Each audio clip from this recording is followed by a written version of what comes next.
Tata Motors, एक नाम जिसने भारतीय ऑटो इंडस्ट्री को बदल दिया। अब वही कंपनी दो हिस्सों में बंट गई है।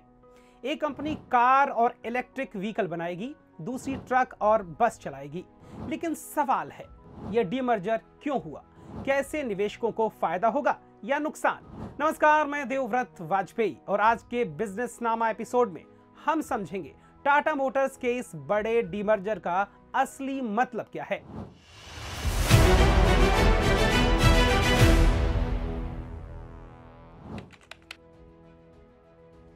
1 अक्टूबर 2025 को टाटा मोटर्स का डीमर्जर आधिकारिक रूप से लागू हो गया।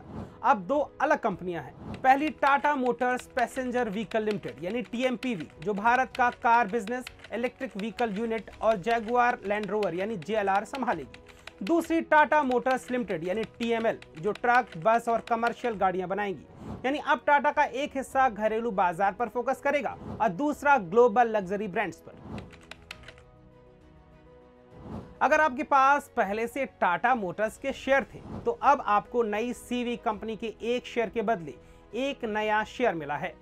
14 अक्टूबर को कंपनी ने शेयर बांटने के लिए रिकॉर्ड डेट रखी थी। इसके बाद पुरानी लिस्टेड कंपनी का नाम Tata Motors passenger vehicle limited यानी टीएमपीवी रखा गया, जबकि नई कमर्शियल व्हीकल कंपनी ने 29 अक्टूबर को आधिकारिक रूप से टाटा मोटर्स लिमिटेड नाम अपना लिया। यानी अब मार्केट में दो अलग स्टॉक लिस्टेड हैं, एक है टीएमपीवी और दूसरा टीएमएल। कारण साफ है, फोकस और फ्लेक्सिबिलिटी। टाटा ग्रुप चाहता है कि कार और ईवी बिजनेस अपनी अलग पहचान बनाए और ट्रक बस वाला बिजनेस अपनी दिशा में आगे बढ़े। दोनों के कस्टमर, मार्केट और प्रॉफिट मॉडल अलग है, इसलिए अब दोनों के पास खुद की स्ट्रेटजी बनाने और फंड जुटाने की आजादी होगी।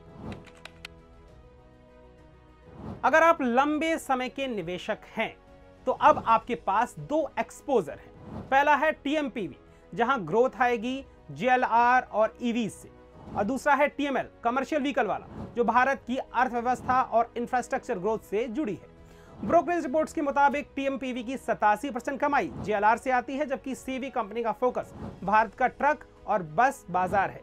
यानी एक कंपनी ग्लोबल कहानी है तो दूसरी पूरी तरह देसी।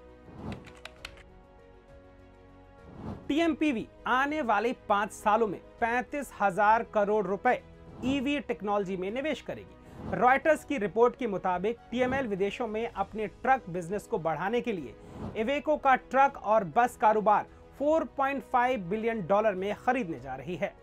दोनों के लिए रास्ता अलग है, लेकिन लक्ष्य एक, तेजी से ग्रोथ और ऑटो इंडस्ट्री में लीडरशिप का। तो अब सवाल यह है, क्या टाटा मोटर्स का यह बंटवारा निवेशकों के लिए सोने पर सुहागा है या फिर दो हिस्सों में बटी ताकत? आपका क्या मानना है? कमेंट में बताइए। अगर यह जानकारी उपयोगी लगी हो तो वीडियो को लाइक करें, शेयर करें और बिजनेस स्टैंडर्ड को सब्सक्राइब करना बिल्कुल ना भूलें।